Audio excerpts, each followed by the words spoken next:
Obviously, we have lighting equipment for that. But talking about location-based shooting, I really use a 3-foot ProPhoto Octabox and a grid that attaches to it. And then I use the grids that go on the normal A2. So think like either a Magma grid, or if you're using ProPhoto, the little click grids. Those are really the only tools that I use. And sometimes a reflector as well, a hard reflector to increase the output of the light. But those are really the only things that I use to control the light. Grids are obviously going to be the biggest thing, but then you have tools like feathering the light, stuff like that in order to control where it goes. Workflows is a podcast about saving you time and money in your photography business. I'm your host, Scott Weidenkifowitz, a photographer and content creator who struggles with dyslexia, color blindness, introversion, and anxiety stemming from years of being bullied as a child. Guess what? Workflows have been my rock. I have workflows for every aspect of my life. That's why I am so happy to bring you Workflows, a podcast presented by Imagen. As a company dedicated to saving you time and money in your photography business, it makes sense to enhance and expand the conversation to all things workflows. Tune in and subscribe to hear stories, strategies, and tools that can be your rock. Hear from people just like you. Get to work with Workflows. Michael Anthony Photography is a Los Angeles-based wedding photography studio that was started in 2011 by Michael and his wife, Jennifer. Their work is best known for its colorful, contemporary, cinematic style of portraiture. Michael Anthony is a very well-known photographer all around the world, teaching lighting and posing in portraits and even editing and variety of different business topics, and I'm very excited to wrap up season 2 with Michael Anthony. So let's just get right into it, shall we? I am wrapping up season 2. We're wrapping up season 2. That is crazy to think, but we're wrapping up season 2 with Michael Anthony. What's up? How you doing? I am doing well. I just got back from my kids' elementary school. Both of my kids are now in the same school, which is great. And they had what their school, not my school, but what their school calls a turkey trot. It's basically a fun run for all the kids to do. It's also a PTO fundraising activity as well. And the kids are supposed to run a half mile. It's one loop around this obstacle course, and parents are allowed to do it with their kids. And of course, both my kids wanted me to do it with them. So this morning, my daughter decided to do 2 laps. So I ran a mile with her, and then 10 minutes, I had a 10-minute break before my son's class came out, and he wanted to do 4 laps. I could only last, after doing a mile with my daughter, and this is up and down hills, mind you. After doing a mile with my daughter, I could only last for 3 laps with my son. I was done. So I did 2.5 miles. I can only imagine. Yeah, I'm not much of a runner. Yeah. Oh man. I've got a knee brace to wear if I have to run. Like I feel old when I do it. I'm right there with you. I need braces on every joint whenever I exercise. It's the only way I could get through it. Oh yeah. So I am like physically, and so I do karate classes as well. And last night I did a hard karate class. So like I am just beat today. My whole body is just, I'm done for the day. That's cool. So what level belt are you in karate? So I train in Goju-ryu, which is a traditional form of karate, and I am a brown belt with 1 stripe. I have 1 more stripe to go, and then I can test for black. That's awesome. Congratulations. That's no easy feat. I know that. I don't know much about karate, but I know in martial arts, but I know that it takes a long time to get to that level. Yeah. You know what? As much as like we as photographers were impacted from the pandemic with our businesses in various ways, my karate training got impacted 3 times during my 6 years. Pandemic screwed that up too, of getting my black belt. I could have done it in 3 if I would trained as hard as I was, but like I had an emergency appendectomy when the pandemic started.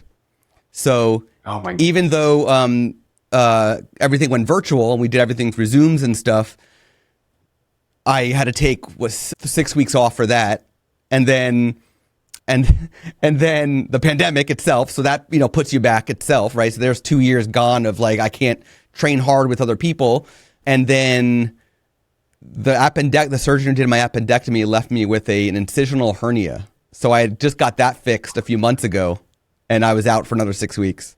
So Surgery's not fun, for sure. Yeah. Wow, I'm glad you're okay. yeah, thanks. Back at it. Yeah. But yeah, so it's training and doing. I talk about this as often as I can, but like all what I have to go through and what I have to mentally prepare myself, it helps me with everything else in life, and it helps me with work, and it helps me with doing all the photography stuff, and helps me run 2.5 miles with my kids. So with that, let's dive into the first question I have for you, which is, what is one thing that you do during the photographic process behind the camera that has saved you time? Yeah, so I'm always considering what the final product is. I think that that's the most important thing. I started outsourcing my editing at an early age, part of my career, not an early age, but early part of my career, right? So I knew back when I was doing that I wasn't going to have time to go through and make a ton of local adjustments on all of the images. So I really got into understanding light and how it affects my images. And I started trying to get that final look in camera. So that's how I started using off-camera lighting. That's how I started, using more dramatic lighting in my images. And by doing that, I was able to rely a little bit less on things like the, adjustment brushes and the gradients and stuff like that. And it helps save me time in the final edit because I can get to that final product without having to do all those local adjustments, which is what I think takes up the most amount of time in the editing process. Mm. So that's, yeah. I am not a big fan of doing too many local adjustments myself. It's interesting. I was helping a friend at one of his workshops, and he talked about and demonstrated how many gradials he uses when he does his editing. Yeah. And like, we know once you do that, Lightroom's like performance goes from here to here, drops, right? Yeah, it takes a lot longer to get to that final product. Yeah. And the interesting thing is though, like, I tried it because I was curious and it does make a huge impact, but at the same time, it definitely can slow things down. So I think, like, if I know that I want to take time with a specific portrait to add in all these like sort of dodging and burning, I would want to try to get it in camera so I don't have to do it in post, right? Absolutely. And there's definitely ways to do it. Yeah. You can do it using your lighting, your composition even. There's a lot of ways you can do it without having to rely on those tools. And, don't get me wrong, there are definitely cases, especially when you're photographing weddings and you don't have control over everything, where those tools are warranted. But when I'm photographing portraits and when I have control over the situation, I try to do everything I can do in camera, even like cropping and stuff like that. I try to do it in camera just because, that editing process, and like, I hate to say it, but this is a business first, right? It's not art first, right? I have to make sure that, we're able to get our product out the door to our clients in a reasonable amount of time. And if we're doing those things, it's taking too much time on the editing process, we're actually doing a disservice to our clients, right? So I want to make sure that our business is operating efficiently. And another thing about local edits, a lot of times those things are subjective, right? So it's not something you can necessarily train an editor to do and get it to look the way that you would want it to look. So I try to avoid those things in the process of, creating the final gallery for our clients. In fact, we don't use any of those things in the final deliverables. Only in things like our signature edits, which is a product we do for the wall art for our clients, do we get into Photoshop and do a lot of heavy editing on those images. But the general gallery, we don't do any local adjustments. Awesome. Wow, I was going to ask you something. I totally forgot what it was. Oh, if you were to do something like trying to do, let's say a dodging and burning, right, with lighting, are you a gobo, like the black screen type of person, or are you let me take the umbrella and just flip it? Like what would be your method to do something like controlling the light spill and whatnot? Yeah. So I really use the two tools on a given shoot. And I'm going to call it a wedding because that's the majority of what I shoot. I mean, I do a lot of portraits in the studio. Obviously, we have lighting equipment for that. But talking about location-based shooting, I really use a 3-foot ProPhoto octabox and a grid that attaches to it. And then I use the grids that go on the normal A2. So think like either a Magma grid, or if you're using ProPhoto, the little click grids. Those are really the only tools that I use. And sometimes a reflector as well, a hard reflector to increase the output of the light. But those are really the only things that I use to control the light. Grids are obviously going to be the biggest thing, but then you have tools like feathering the light, stuff like that in order to control where it goes. But, just try to keep it simple because, obviously we're carrying this equipment around with us and I don't want to carry your wagon around every shoot that I go to. I just don't like carrying a lot of equipment. Yeah. I don't blame you. All right. So now let's move into the business side of things. And eventually we're going to get to Imagine. So you don't have to talk about Imagine with this question, but what is one thing that you do for the business that saves you either time or money? I definitely have to talk about Imagine because that's going to be the. We'll get to it. We'll get to saving time or money. I try to limit the amount of things that I'm doing in my own business that are taking time away from the marketing. Right. So editing is obviously going to be the big one. Yep. That's the thing that everybody is going to spend the majority of time on. But as far as like time or money goes, I try to again outsource tools outsource things that in my own workflow that I don't like doing. So again, a good example of that would be editing. I've even developed processes for training our associate photographers and recruiting them. That takes a lot of time. Timelines, another thing. As a wedding photographer, that takes a ton of time. Doing timelines is another thing that I've outsourced as well. So, in my own business, I believe in utilizing a team of people in order to make sure that, we are operating as most efficient in the things that we're the best at. And for me, things that we like doing, should I say. And for me, that's marketing in my own business. Are you outsourcing album creation? Yeah. So our album designs are outsourced and obviously we don't do the printing ourselves. So, that's outsourced while we order those from a lab. Awesome. And sending to gallery, is that something that you're doing as the business owner, or is that something you're also delegating to actually somebody to organize and get the gallery, on whatever gallery platform you're using and off to the client? Yeah, so we have a full-time studio manager, and every client, after we do the wedding, they come in for what we call a reveal session where they see the photos. It's really an IPS session. They go through it to decide on any album upgrades, any wall art, any editing upgrades. And then once all that's finished, then my studio manager who did the sales session, really a salesperson, they upload the gallery and send it to the client. Cool. Now, I have to bring this up because, and you and I were just talking right before we started recording. The question I just asked you is something that has saved you time and money, really, right? But I want to bring up something where you're making money even in times where you physically or mentally can't work, right? So you recently lost your dog of many, many years, right? Which to anybody who has ever owned a pet, that's, you understand that situation. And you took a week off, right, from shooting? Yeah. But you still made money in your business because you had certain things in place. Can you talk about that briefly? Yeah. So, I'm what my wife likes to describe as a workaholic. I don't really take many days off in my business. And it's because, I love doing this, right? And I think anybody who's a photographer can relate to that. Some people would say it is a good idea to take time away from the business. And I do agree to some extent. I just, I work a lot, but I lost my dog last week. Like you had mentioned, my best friend, honestly, like a child to me. We don't have kids. So my pets are like my kids. And when I woke up the next day, honestly devastated. It was very hard to go to work. And I've never had like grief like that. I've never experienced loss like that. So it was very difficult for me to go to work, but thankfully we have a really good team. So my office manager, she's my salesperson. She's been working with us for 9 years. A while back, showed her how to do portrait sessions because that's the majority of what our day-to-day is going to be photographic portraits in the studio.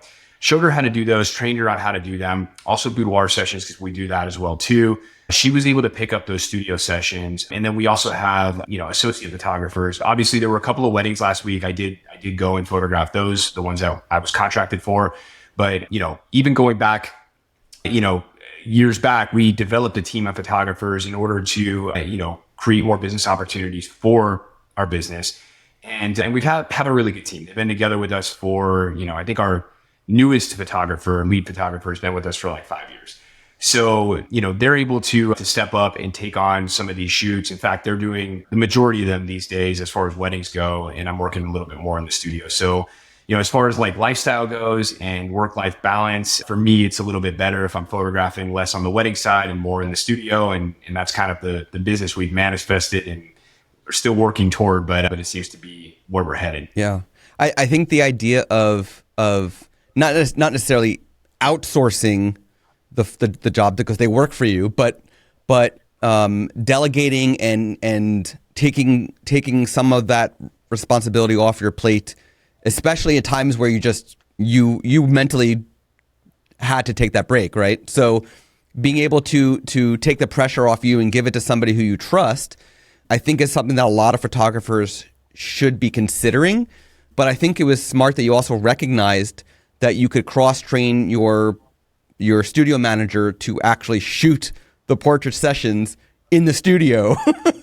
and I think it's really good that you recognize that it was a she, you said?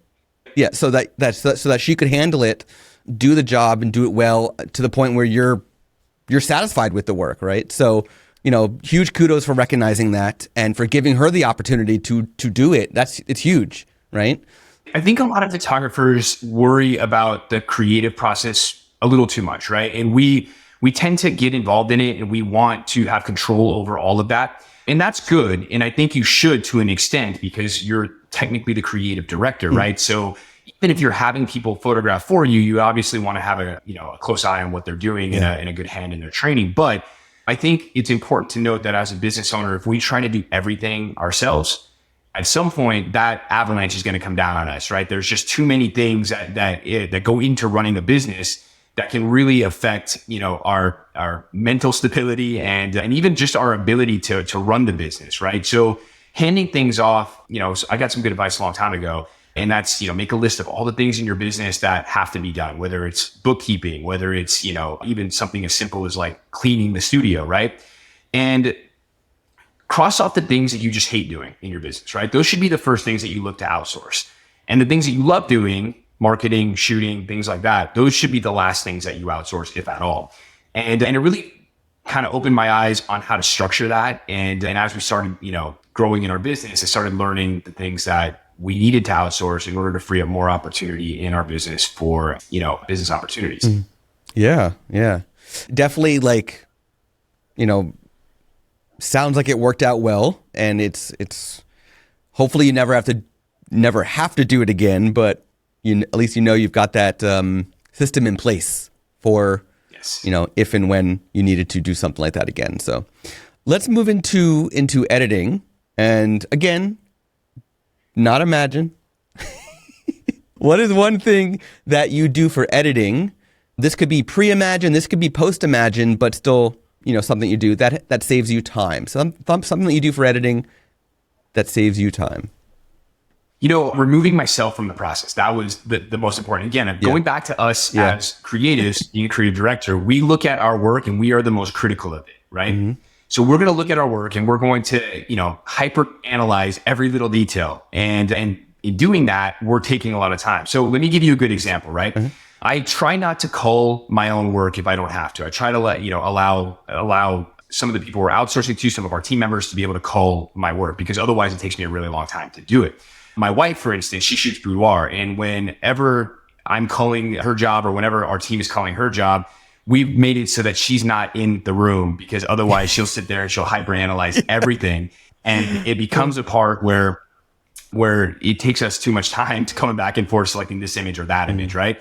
So by removing us from that process of doing our own work, it actually allows us to get to that end product a lot sooner, and also be more consistent in what we're providing to our clients as well. And I think that that's really important. So, bringing that back to Imagen, like I said, we had already outsourced our work for many, many years. Imagen just kind of took out some of the time in the process and a lot of the cost in doing that for us and made things a little bit easier.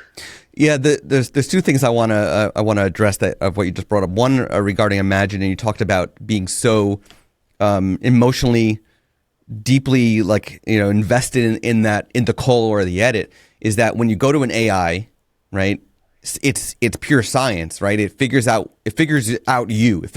out, however you want to phrase it, but it removes the emotion from it. If you're having a bad day, the edits are going to look the way that you edit no matter what. If you're having a good day, the edits are still going to look the way that you would normally edit. There's no There's no emotion. It's pure science. The other thing is, I'm curious. I've never asked anybody this, but being the fact that you do portraits, you do boudoir in your studio, and you also do weddings, do you find when you do the cull or when your wife does the cull, do you find that you are more sensitive to the cull and or the edit? Let's go both ways. When you do it manually on a boudoir session versus a wedding or a portrait, because the fact that I'm guessing, and I could be wrong, but I would say a good half or more percentage of the boudoir subjects are probably more sensitive about their bodies than, let's say, at a wedding or a other portrait session. So you're feeling, I'd have them. You know what I mean? I'd have to ask her about that, but I imagine 100% that she does take a little more consideration about that. Jen's very good at knowing how to make people look great and how to make them, love themselves, right? So I imagine that might be why she takes a little bit more time. For instance, like culling a wedding manually, for me, it takes maybe an hour and a half if I'm really kind of moving along, right? I'm taking the emotion out of it. For her, culling a boudoir session, which is maybe, I would probably say 5% of the images that we come back from a wedding, you might take her half an hour to do that, right? So if you look at like the time frame, culling boudoir is significantly slower than culling a wedding, for instance. And I do think that probably is why, she'll go through and she'll kind of hyperanalyze things a little bit more than I would, for instance, if I were doing it. That's so interesting. Yeah. It's interesting. I would love to see somebody do an article or a case study on this type of thing. I feel it would be so fascinating to get into the brains of people on this kind of thing. So interesting. I think the real test would be like timing her culling a wedding versus culling one of her boudoir sessions. And then we can kind of see where those two things, because it could just be people are slower at culling too. It could. Yeah. Okay, let's go now. Let's see. Where should we go? So I've got a fun thing to do. I think I'll ask this question first though, but let's go after a session. What is one thing you do after a session that has saved you time? I would definitely say automating the reveal process. That's in automating actually all of it, right? Okay. Like that's a really important thing, because what are the things that have to happen after a session? Obviously the production part of it, but then because our studio works in IPS mostly, there's also like the scheduling part of it as well too. Right. So we have automated a lot of that process. After our session, our system will automatically send the client a text, and they'll send them an email, and it'll ask them to schedule their reveal session based on our studio manager, our salesperson's availability. And if they don't say schedule that session within 3 or 4 days, it's sending them reminders. Before we had automation in part, that process was all manual, right? And whenever you have a manual process in your business, you're introducing the element of human error, which happens a lot. And I'll tell you, like, sometimes people just forget, like, life goes on, right? Let's just say a wedding, for example. They might go on their honeymoon, they might come back, life might get in the way, they got to go back to work. And all of a sudden 6 months goes by and they haven't come in to see their pictures. Well, you can probably imagine that people who come in 6 months later after their wedding to see their photos, those sales are probably going to be a little bit lower than people who come in, say, a month after their wedding, right? And we noticed this. It was definitely a trend, and we wanted to make sure that we limited that process a little bit. And then also it saves us time and money if you're outsourcing it, because you're paying someone to do all these follow-ups by automating things. So by dialing in your automation process, really, really important. I'm going to ask you, because I know that people are going to be asking when they listen to this, what IPS and if it's one platform, what IPS and automation system are you using? So we utilize ProSelect for IPS, and we use Lightroom because we do a lot of our IPS over Zoom, and we notice that ProSelect doesn't work great on a Windows computer over Zoom, and my studio manager uses a Windows computer to do the slideshows, right? So it does work fine, but whenever you're doing slideshows, they buffer a little bit. Lightroom tends to perform a little bit better. So we use Lightroom for the slideshow, and then we go into ProSelect for the IPS. For automation, we use our own proprietary platform. If you look at ActiveCampaign, it's very, very similar. Okay. There's also a company in our industry that offers it to photographers. It's called Lead Savage. Yep. So that's another one that a lot of photographers use. That's based on the same platform, and it works excellent. So definitely highly recommend that, because there's a lot that it can do. And I will tell anybody who's looking into Lead Savage or even ActiveCampaign or one of these platforms, there is a very, very big learning curve. But once you learn it, saves you a ton of time. So take the time to do it. And I promise your business will be better for it. From what I understand about Lead Savage, I've been talking to Jeff about it, and I eventually I'll get into the back end and check it out. But from what I understand, they've pre-made a bunch of templates and things to make it easier for photographers. So it's not just the software; it's the software tailored already to give you that head start, basically. Yeah, exactly. And then there's coaching elements to it too that they're working on. So there's a lot of great things in utilizing this software, which is tailored for photographers because that's what the owners are, So I definitely recommend looking into it if you are at a point in your business where you need to start, outsourcing things. There's a lot of softwares that we use, but that software has been able to eliminate a lot of the stuff that we were using and in turn save us a ton of money as well, because it just does a lot of things together. I think the only thing on the photography side that it doesn't do at this point is like galleries, right? And right. Right. That's something that we can't really ask it to do at this point. It's asking too much. Yeah. So I'm curious, now that I know that you're using that platform, I'm curious, are you doing emails and text messages or just emails in your automations? Both. I will tell you right now, just in the last year and a half, we've noticed that people don't really respond to emails. It's just very, very rare. I mean, when we're trying to reach out to a client, whether it be an initial client or even communicate with clients that are already in our system, text message is by far significantly better for reaching them. It just is a fact at this point. People don't really check through them. And I know why. I'm like looking at my email right now and I'm having anxiety because there's 400 emails in my inbox, but there's probably only 20 that I actually have to look at, right? It's just, and that's the problem. Hopefully text messaging never gets to that point. Text messaging never gets to that point. But that's why. So for everybody listening, if you didn't catch that, the platform that Michael is using and also Lead Savage, and others like it can mix in emails and text messaging within an automation workflow. You can have it do both at different times, at the same time, whatever you want, and it's just some cool stuff. Yeah, and Facebook Messenger and WhatsApp, whatever your choice. If you're not in the US, you probably use WhatsApp. It does do WhatsApp messaging as well too now. So that's another really, really powerful tool. There's so many more things you can do. We could do a podcast just all together on that, but that's for another day. Yeah. All right. Now for my favorite part of the episode. Pick a color. I can't see the colors. Okay. Let's go with green. Green. Everybody chooses orange, so I'm glad you chose green. Okay. I'm going to shuffle through this deck, and you just tell me when to stop. I'm going to thumb through it. Okay. Stop. Okay. My next question to you is, you're married, so the answer is yes. Okay. I'm going to ask you this anyway, and just don't let Jen look at this or listen to this. It could be pre-Jen, I guess. Have you ever had a roommate? And if so, what did you hate about it? Oh my goodness. It's funny. I was just talking about this with some friends, but I've actually never had a roommate. Really? So it's very hard for me to answer. Okay. Yeah. I think Jen was my only roommate. We've been together forever. Right. So, I live with her, but I never had another roommate. Never lived with anyone.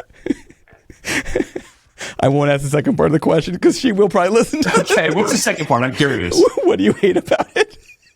Hypothetical, huh? If I had a roommate, I'd probably hate everything about it. I'm just being honest with you. Oh man! I love these decks, by the way, because the questions are just like, some of them are really funny. Okay. All right. So now we had a fun little laugh. Now I want you to look at your business from a 30,000 foot view down. Okay. Okay. Can you share an outline breakdown of your workflow from lead to delivery? Whew, man, that is a long workflow, but I could, yeah. So the lead comes in, and again, business is all about automation, right? So we put them into automagically, we put them into a automation platform. Now, automation platform, and let's just call this a wedding lead, for instance, right?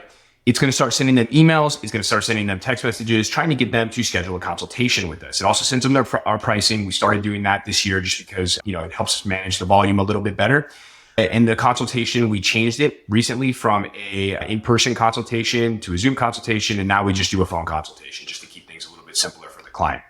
Once we get that phone consultation, we'll send them a booking proposal. Hopefully they sign the booking proposal if they want to work with us.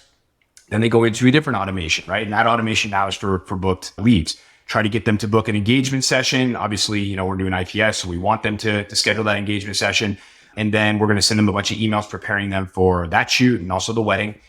Get to the wedding, again, another automation now in order to get them to schedule their reveal session. After they do their reveal session, gallery goes up and they go and they pick their wedding photos. My wife sends out the album to be designed. Once the design is done, it goes to her queue to order the book.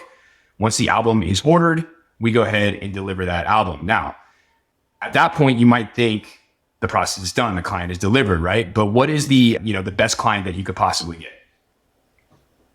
It's a previous client, right? Yeah. It's going to be the least expensive to acquire, and they're going to be the clients who are generally going to invest the most with you, right?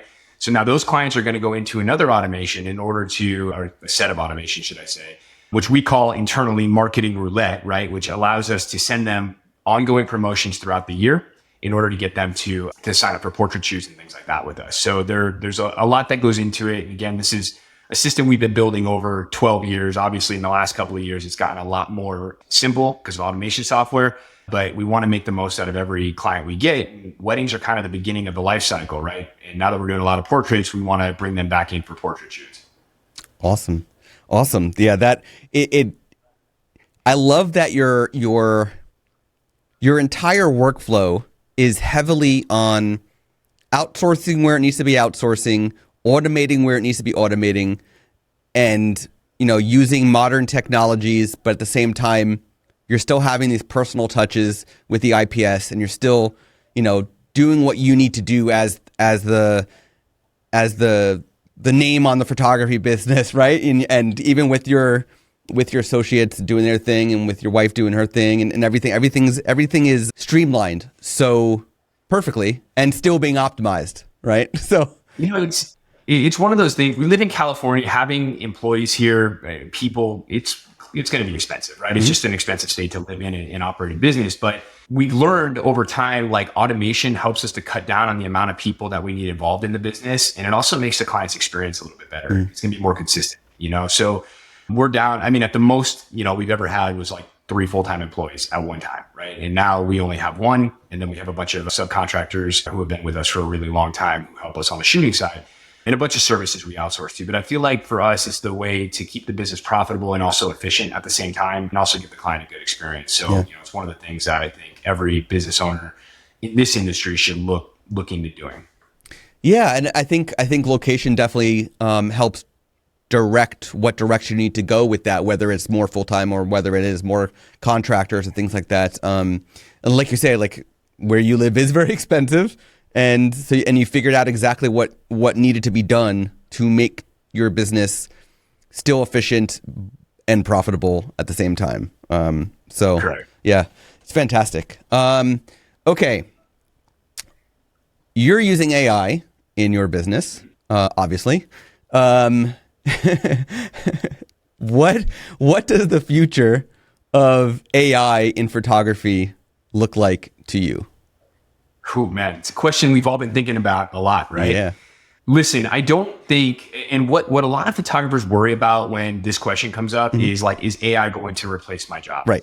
And it depends on what your job is to an extent, but I think like wedding, family photographers, especially wedding photographers, I think you're safe, right? I think people are going to need to have their weddings photographed. There's no AI that's going to go in. I mean, I'm sure you could go in Midjourney and like, it can create an AI wedding photo, but who wants that? I don't think that that's going to be a big thing. And if you're looking at trends in our industry right now, as far as like style goes, it's getting from like elaborate and complex, a lot of the stuff we've been doing, digital artwork and stuff, to more like simple and imperfect work, right? That's why you see like blurred photos becoming trendy and on-camera flash becoming trendy again, which is crazy, but to us, but to those, to the industry, and that's where it's coming from. Yep. So I don't think that people are going to want an AI generated wedding or an AI generated family shoot. There's some questions about like things like headshots, professional headshots. Yep. But even, if you're an actor, right, you're going to need professional headshots. They're not going to want AI generated headshots for you. So maybe business portraits might be something affected in the future, depending on how good AI gets. But not something we worry about today. On the production side or on the back end and the business side, AI is just going to make our jobs a lot easier. We've seen it already in the last 2 years, right? How many advances have we seen in this field, from marketing to production? Everything has gotten a little bit easier for us. And even the actual shooting itself, the AI, I don't know if they're AI or not, but they call them AI algorithms that go into the autofocus in our cameras, right, have gotten really good. So I feel like AI is an opportunity for us. It's not really a detriment, at least not at this point. I don't feel like it is. I think it's making things easier for us on the business side. And I still think that you have to be a professional business in order to take advantage of some of these tools for the most part. Yeah. So, it's not something I'll worry about. I definitely think if you're not using it, you probably would be worried about it. So get into using it and use it to deliver better service and better products to your clients. And things will be good. We've already found ways to leverage it in our business in order to make more money. And I think any studio can do that. We've talked about how we offer utilizing AI retouching. We offer that as a product in order to develop these services for our clients really quickly. Things like a same day slideshow with tools like Imagen, right? These are things that you're able to do much faster than you were able to do on your own, sitting there at dinner, trying to stuff your face while you're doing an edit. Yep. It's just not a reality. Yeah. Have you heard what Honeybook has been doing with AI in their CRM? No, I have not heard it. So I think it's only a matter of time before like the platform that you're using and other photography CRM start doing this too. But Honeybook has built AI that is actually analyzing the lead and the conversation that happens with the lead, and basically applying data points saying like it's X% for this person to convert into a client. And like, that's excellent. And based on this conversation, we anticipate it'll be like 5 more days before they book. That's pretty cool. Yeah. I haven't seen that. I've seen conversational AI. Like we have that in our platform where it can talk to the client to try to book an appointment. It's still very limited, but it won't be soon. That's going to be something great. That is excellent, having AI analytics and data, because I would definitely like to know if it's worth sending that email to a client, that's going to take me an hour to draft. You know what I mean? So definitely I see these things really helping us as business owners more than hurting, if that makes sense. Yeah, 100%. I think there's going to be a lot of cool business things, like as more very smart software engineers, like the ones at Honeybook, the ones at Imagen and so on, start thinking of these different ways to figure out, how can we help photographers using AI that's not just, another Midjourney where it's more analytical, more statistical, more actionable. I think that's where it's going to really make a nice impact, thinking outside the box. And I'm loving it, by the way. I think most photographers are pretty tech savvy. And I think, if you are tech savvy, this is something that is exciting you at some level. It's just really cool seeing all of these things. Every time, the first time I tried Imagen, I was blown away. I was like, there's no way this is going to work. And I forgot who it was at the team that had originally reached out to us. But at the very beginning, I was like, this is just like whatever, it's not real. And then I tried it and I was like, this is real. And the practical application for it is so significant that it will literally save our business tens of thousands of dollars a year. Well, so let's get into that, because my next question is, how did Imagen impact your life? Well, I kind of already gave it away. Here's the thing. We were spending $50,000 to $60,000 a year on editing. Actually, even more than that. I think the most we've ever spent on editing in a single year was over $80,000, right? So the majority of that is like color correction, obviously the selection process, those things that go into it. And I can sit here and say the obvious, Imagen has saved me a ton of money on that regard. And I think a lot of photographers who have outsourced their work, we have realized that. But here's where I really, really like Imagen. When we were outsourcing our work before, we would have to send it to an editor and it would take, 4 or 5 days to get back. And as a business owner, let's just say we have 10 weddings in a weekend, right? Waiting 4 to 5 days for those jobs to come back requires an additional day in order for me to just check everything back in, get everything going and process it all out, if that makes sense. Or we had to pay somebody to do that. But with Imagen, the cool thing is the images are back in an hour. Right. And I'm not saying you should deliver them to your client in an hour, because obviously they're going to assume you didn't work on them for very long. But having that additional time, let's just say I come back from a wedding on a Saturday night and I have portraits on a Sunday. Well, Monday I can go in the morning and I can process and finish this entire wedding out. It's just done. It's fresh on my mind. It's finished. And I don't have to worry about waiting 4 or 5 days for it to come back while all the other things that are happening in that 4 or 5 day period are adding to my workload. So the ability to really cut down on that time that we're doing that production has been significant in the organization in our business and the efficiency of it. So that's pretty much how it's changed, what we do and the processes in our business. And the cost savings are an obvious thing, that it's been a significant savings, for what we do. And I found Imagen to have such a great algorithm. Like I don't touch the edits that we have coming back from Imagen. It's very rare that I do. The ability to try new editing styles using the light presets significantly affected our ability to, adjust our style. Really, really cool thing. So, the software in general has been a game changer. I think a lot of photographers have come to that realization. And, that's why very few people have anything bad to say about it. That's awesome. For those listening who don't know, Michael Anthony has a talent AI profile with Imagen. It's called California Dreaming, right? Yes. Yep. And it is built into the app. Anybody can use it at any time. Just you open up the app, you go to AI profiles, click on the talent tab, and then you'll see Michael Anthony's profile there. And again, you can just give it a try, use it, and see if it fits into your photo style as well. And you can even use profile adjustments to do minor tweaks and make it your own. So, which is that's cool. Another great feature. Yeah. And so many more coming. So with that, where can listeners learn more about you, connect with you, and of course, see your incredible photography? Thank you. So you can connect with me on Instagram at Michael Anthony Photography. I also have a group for photographers on Facebook, facebook.com/groups/elevate your photography. And then we offer in-person workshops, and we are working on a wedding photography video course that is almost finished with production. I'm really happy to get that launched pretty soon. So head over to our Facebook group, go ahead and request to be added. We will review your profile and add you to the group, and I'd love to connect with you there. Awesome. Thank you so much for joining me, for having this awesome chat, sharing all of your tips, and for helping me to wrap up season 2.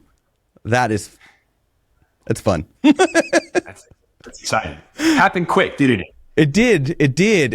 And now I have to start thinking about, starting to schedule everything for season 3. So, it doesn't end, even though I'm ending it, ending season 2. It's not done.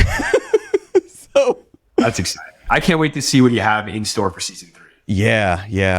Some big plans. So it's going to be cool. Thank you again. And we'll talk soon. Thank you. Thank you so much, Michael, for hopping in and having that incredible conversation with me. I know there was tons of takeaways for all the listeners, some really good stuff in this conversation. So again, thank you. And thank you for helping me to wrap up another season of Workflows.